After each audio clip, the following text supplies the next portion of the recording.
very lucky to have with us live in the studios this morning Larry Kalb. Larry Kalb is president of Healthcare for All Washington. He's also served as a board member for Healthcare for All Washington for the last 6 years. He has been chair of the Progressive Caucus for the Washington State Democratic Party and also served as the national coordinator for the Healthcare Working Group under the aegis of the Progressive Democrats of America. Start out and tell us a little bit about Healthcare for All Washington. Healthcare for All Washington has been around for a long time, and they are an advocacy group that is pushing single payer throughout the state, and just recently we have recognized that single payer is needed throughout the nation as well. So our board members and all of our members are active, trying to make sure that everybody knows what single payer is about, and we're also trying to make sure that our congressmen and women have ample information to make the wise choice of going for single payer instead of anything else. So that's what Healthcare for All is about. All right. So we are hearing a lot about in the media about that there are new healthcare proposals being pushed in Congress and Senate and from the White House. I'm wondering if you can give us your take on what's currently being proposed and what is good or bad about it. Well, first of all, one of the things that is rarely talked about in a debate between all the healthcare proposals from the House and the Senate is that there is absolutely no cost containment built in any of these plans. We don't have any provisions in the House or the Senate bills that control the costs of what hospitals can charge. It doesn't have anything to say about what pharmaceuticals companies can charge for their drugs or their hardware. And frankly, we don't have any cost containment for those doctors who can charge $200, $300, $400 an hour for their services. So cost containment is absolutely necessary for any proposal to be viable within the coming years. The other thing that I want to bring out, and no one is talking about this, is that there's a provision built in H.R. 3200, which is the House version of the healthcare reform proposal. This provision talks about affordability credits. And the Congressional Budget Office has done an analysis of H.R. 3200, which, by the way, the name of this bill is called America's Affordable Health Choices Act of 2009. In their conclusion of their analysis, they said that of the $1 trillion that it would take to implement healthcare reform in the United States, $700 billion of this money comes in the form of subsidies. Well, here's how it plays out. In this proposal in the House, you will be mandated to buy insurance. You will be required to buy insurance. So if you enroll in a program with a specific private for-profit health insurance company, they will assign you a premium. And when you get that premium and you look at it and you say, my God, I can't afford this. I thought this was supposed to be affordable. And this is the one reason why we are reforming healthcare. Well, there's a special provision in Subtitle C, Section 241, that talks about affordability credits. And essentially what you can do is you can apply for credit, and there is a special fund. It's the Health Insurance Trust Fund set up so that it will pay the aggregate of the premium that you can't pay. So essentially what's happening is insurance companies are required also to issue you a policy, and pre-existing conditions will be banned in this. So insurance companies will have to assess your premium according to your health history. And so the premium is going to be sky high, which, of course, you won't be able to pay. But in the trust fund, that money will go against your premium, which, in other words, goes directly to the health insurance company that assigned you your premium.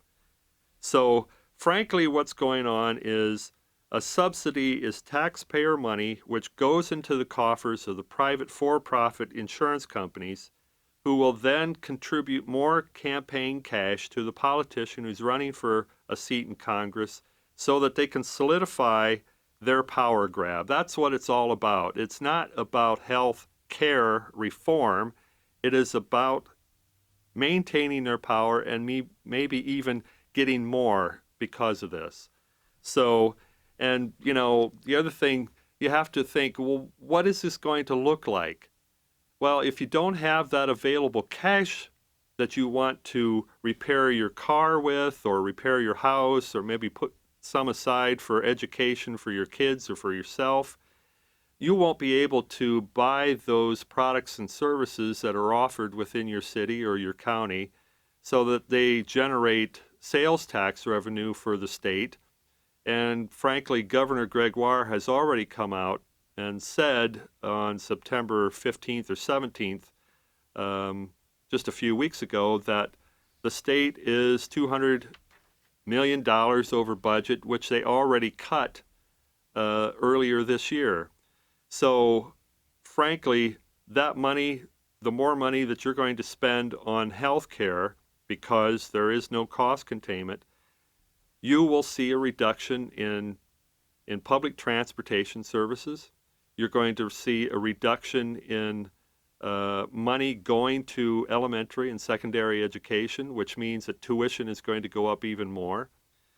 And you're also going to see a reduction in funds available for public housing, and you're going to see a reduction in funds available for retirement. So we are paying for this power grab. And frankly, I don't want to see this healthcare reform pass, because we are going to be suffering more and more financially, and we can't allow that to happen. This H.R. 3200, who wrote that?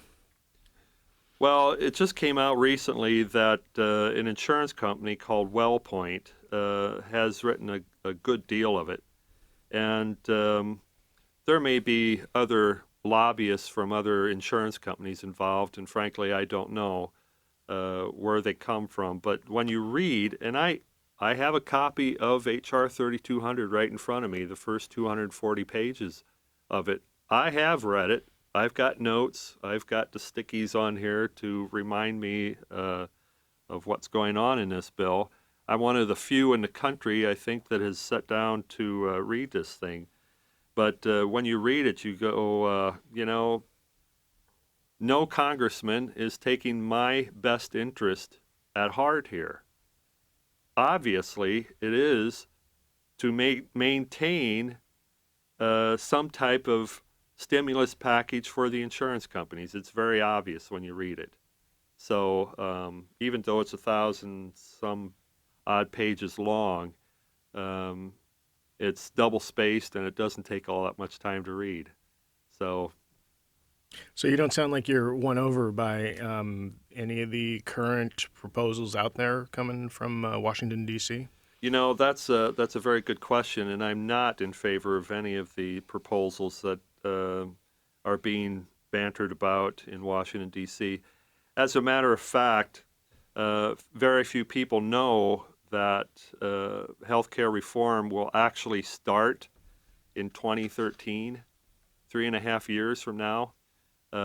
When President Johnson implemented Medicare, it took 11 months from start to finish, and then people had that program at the end of that implementation period. However, you can only get the public option through the health insurance exchange. The public option is not a standalone bill. Now, you will hear thousands and thousands of people, millions of people saying, I want the public option. Well, the sad truth is that you can't get the public option unless you bring in the private for-profit insurance companies. And one of the things that we have to do if we're going to reform health care is to take out the insurance companies. They should not even be involved with this anymore because they're the ones that caused the calamity in the first place. Now, the other thing that we have to take in consideration is, in other countries, and I've lived in France for 10 years, in other countries, you have equal access, equal treatment, which means that if you ever happen to get sick or hurt in an accident, you want to know that you get the same treatment as everybody else. And everyone should get the same level of care for the same illness, regardless of geographic location, your age, your gender, the color of your skin, the shape of your eyelids, your education, or even your income or employment or marital status. But in H.R. 3200, you will have a 4-tier class system that's based upon your income.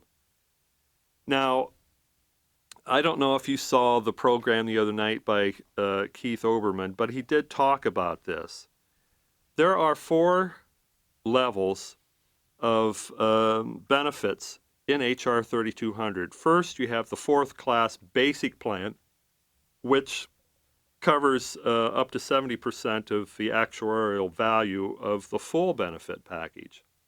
Now, if you have a little bit more money, you can enter into or enroll into the 3rd class enhanced program, which is going to cover up to 85%. If you have a little bit more money, then you can have the 2nd class premium plan, which covers up to 95%. And if you're really lucky, one of the chosen few, then you're going to have the 1st class premium plan. However, if you would happen to lose your job that allows you to be in the 1st class premium plus plan, you may have to revert back to the 4th class basic plan. Now, we have to also consider the continuity of care. Let's say, for example, that you move from Bellingham to Vancouver, Washington, and within the public option, there is still this system called the preferred providers.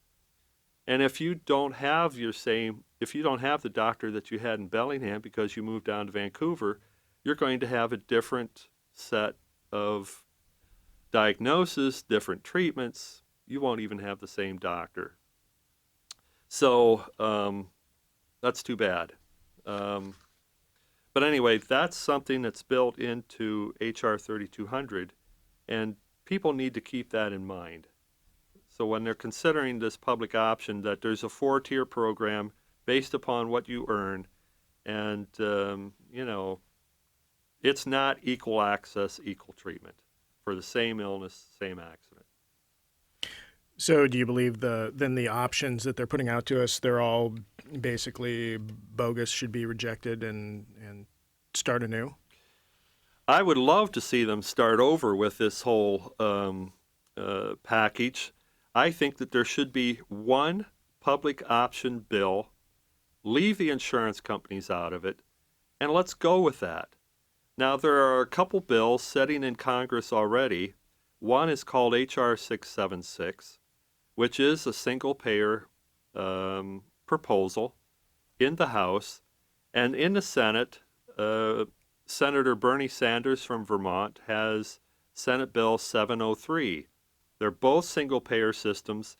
And quite frankly, if we did health care reform right, it would be the greatest economic stimulus package in the history of the United States.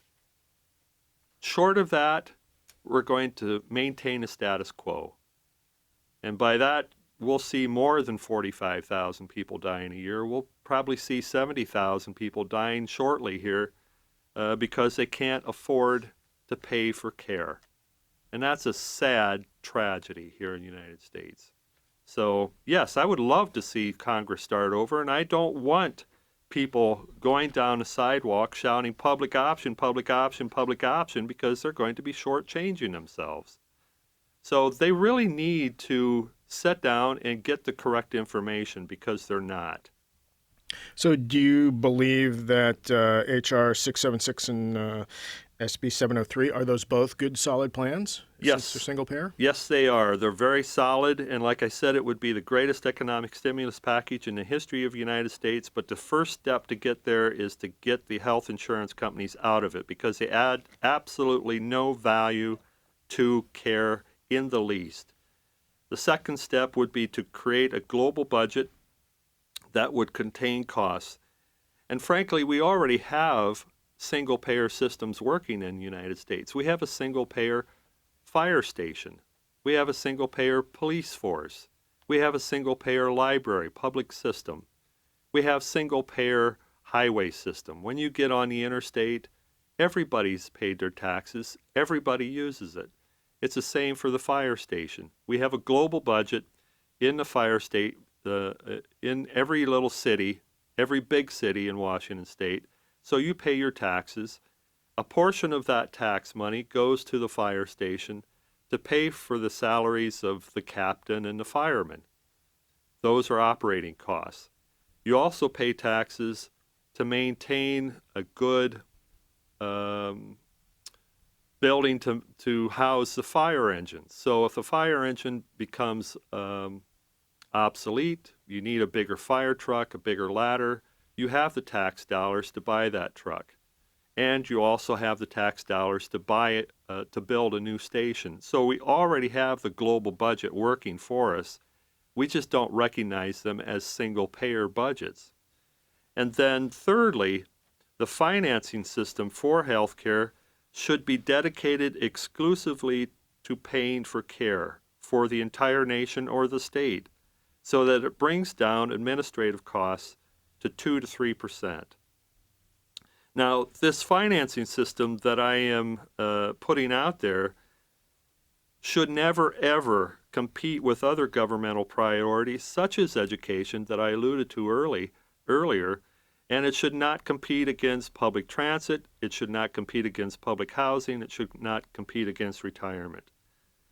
And then again, we also have to add one benefit program that serves everyone and have one claims format. You know, in France and in other countries, they have just one card. You take that card, and if you happen to fall ill or get in an accident, you can go to any clinic, you can see any doctor, you can go to any hospital, use one card. You do not have to pay $125 to fill out a new form for a new doctor at a new clinic. That would be obsolete under this plan. And, you know, we used to have community rating for health insurance companies, and that fell by the wayside, but we need to bring that back. Community rating means that we rate the entire region and not just one demographic of people, let's say 65 and older. So community rating with a cost containment system will bring stability to our economy, it will bring security to our jobs, and lastly, it will protect our health. So that's what I'm proposing. So, how much money currently goes within the healthcare system currently goes to the insurers? Too much. I don't know the exact figure, but they're skimming at least 20 to 30% off the top just for administrative costs. And what I had said just a moment ago, if we can have one claim system, one financing system, that 20 to 30% will be savings for us. So in other words, if you as a head of a household could save 20 to 30%, what would you do with that money? Well, I know what I could do with it. I could set some aside for retirement. I could set some aside so that I can go so that I can go on vacation that I haven't had in a long, long time. I could set some aside to possibly buy a new car or a new used car. So there's a multitude of things that I could use that money for, but I don't need to give it to private for-profit insurance companies who add absolutely no value to our healthcare system. All right. Let me ask you about some of the perceptions people have against doing single payer. One of them is that they believe that you are pushing for socialized medicine. What's the truth to that? Well, quite frankly, that brings me up to another topic, and that is in all the other industrialized countries in the world, um, financial middlemen, health insurance adjusters cannot override what a doctor has already diagnosed, or they cannot override the therapy that a doctor has prescribed. It's against the law. In France, they passed that in 1930. So, one of the things that we have to take in consideration is, regardless of the system that we have in place now, we do have financial middlemen who come in and they override the decision of the doctor. So, this is a system that will deny and delay care, and we know this. We hear stories, we read about this in the newspaper every day. Now, Keith Olbermann the other night alluded to the fact that there are death panels. And these death panels are called Aetna, Cigna, WellPoint. Every insurance company has what they call a utilization review committee. The URCs will take a look at the doctor's diagnosis. They will take a look at the doctor's prescription for therapy, and they will either approve or deny the care. And in some cases, the health insurance adjuster will take a look at the prescription for therapy, and they realize that this is going to cost them way too much money, so they're going to deny care to that individual that this may be a life and death situation. And so they're going to deny care, and the person's going to die. So, the one thing that we have to keep in mind that when we do revamp healthcare, let's make sure that the sanctity of the doctor-patient relationship is restored by putting you and your doctor in control of your medical decisions. Because frankly, it's up to you and your doctor working cooperatively as partners rather than as adversarial buyers and sellers. Your doctor should enjoy the professional sovereignty and freedom to diagnose and prescribe therapy, while you as a patient have a doctor of your choice. It's a right just as important as voting and free speech. But if we keep the same system that we have right now, Wall Street medicine is bound by law to put the financial interest of its stockholders first. And this is a legally binding commitment to the stockholders because they are expecting a return on their profit on their investments. So, frankly, lowering costs through competition is essentially illegal. So if people buy into this competition myth, stockholders can sue the board because they're not getting a return on their investment. And that happens every single day somewhere in the United States. But the precedent came from there when Henry Ford made a Model T and he made millions of dollars. So Henry Ford went back to his board and said, I'm going to make another car, but I'm not going to charge as much for it because I want to make sure that my employees and other members of the community can buy a car. 2 board members of Ford Motor Company said, no, Henry, you can't do that.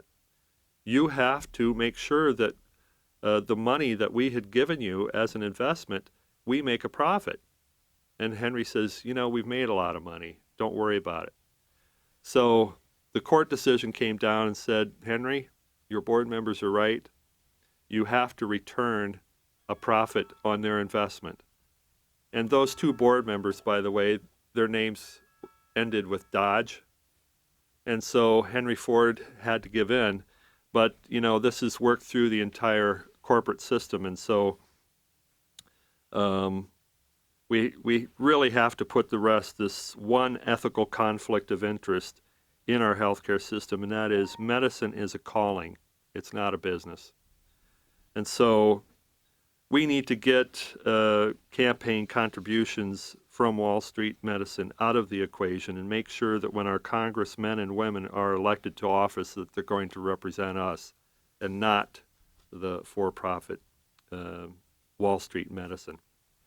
We only have a few minutes left, so quickly, if you could respond to the perception that some people have that a single-payer system similar to Canada's would just end up creating long lines. People wouldn't get the health care that they can in this country. I'm glad you brought that one up. I didn't prepare anything for that. But do you realize that in Canada, if you have an elective surgery, you may have to wait a little bit? That's very well known in Canada. And I work with 5 or 6 Canadians up in Bellingham, and they tell me, yes, there are waiting lines. But what people don't realize here in the United States is if you're 55 years of age, and you may have had 1 or 2 episodes with your heart, or you may have diabetes, or your kidneys may be acting up. You're 55 years of age, you apply for health care, but you're not going to get it. And you're going to have to wait 10 years before you're eligible for Medicare.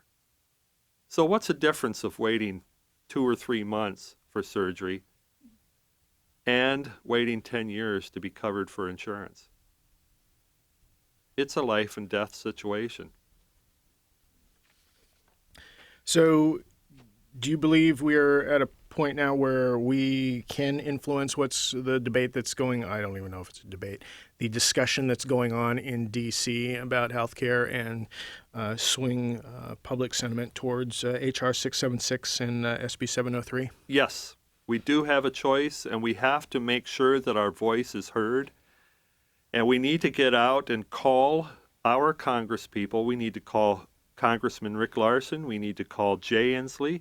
We need to call Adam Smith to tell them that we need to have single payer in this country because it would be the greatest economic stimulus package in the history of the United States. It would save the economy. It would create jobs. Anything short of that is going to keep the status quo, and we can't afford that. So what people need to do is they need to contact their congressmen and also contact our senators and tell them to go for 703 Bernie Sanders bill, which is single payer.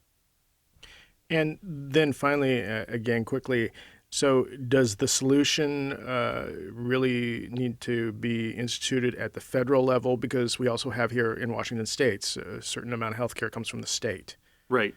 Yep, we need to do this on a federal level because our nation really is at risk at this point economically. And the fact that we have 45,000 people die each year because they don't have the money to access health care is a calamity. It's an American tragedy that we don't need to pursue any further. So we need to have a national health care program that respects the dignity of human beings in the United States.